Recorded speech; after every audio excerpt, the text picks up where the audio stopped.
শাল্লা থানার ওসি শফিকুল ইসলামের বিদায় সংবর্ধনায় আবেগ ঘন পরিবেশ। বিস্তারিত জানাচ্ছেন মোহাম্মদ দেলোয়ার হোসেন শাল্লা সুনামগঞ্জ থেকে। সুনামগঞ্জের শাল্লা থানার অফিসার ইনচার্জ শফিকুল ইসলাম দায়িত্ব থেকে বিদায় নিয়েছেন। দায়িত্বশীলতা, মানবিকতা এবং ন্যায়নিষ্ঠ কাজের মাধ্যমে তিনি এলাকায় যে আস্থার পরিবেশ তৈরি করেছিলেন, বিদায়ের মুহূর্তে সেই কারণেই থানা প্রাঙ্গণে সৃষ্টি হয় আবেগ ঘন পরিবেশ।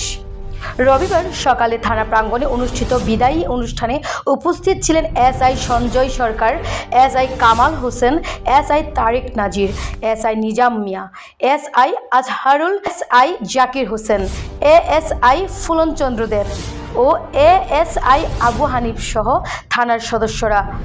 এছাড়া স্থানীয় গণ্যমান্য ব্যক্তি এবং ইলেকট্রনিক ও প্রিন্ট মিডিয়ার সাংবাদিকরাও অংশ নেন। বক্তারা বলেন, তার নেতৃবৃন্দ শাল্লা থানা আইন শৃঙ্খলা নিয়ন্ত্রণ, মাদক প্রতিরোধ ও জনসেবায় উল্লেখযোগ্য সাফল্য প্রদর্শন করেছে। বিদায়ী বক্তব্যে শফিকুল ইসলাম বলেন, শাল্লা থানা আমার কাছে দায়িত্বের পাশাপাশি ভালোবাসার জায়গা। এখানকার মানুষের আন্তরিকতা আমাকে সবসময় শক্তি দিয়েছে।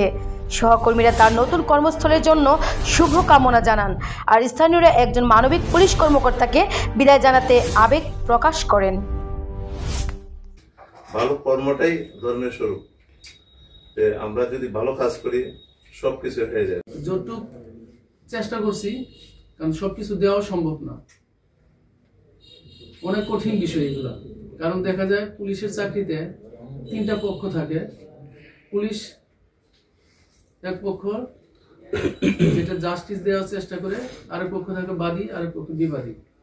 এখন দেখা যায় পুলিশ এমন না যে মাঝখান দিয়ে চলে যাবে, যার বিবাদীরা আমাদের প্রতি নাকশ। আবার দেখা যায় বাদী মামলা করলো, বাদীর বিপক্ষে চলে গেল, বিবাদীরা খুশি হলো, বাদী আবার নাকশ হইল।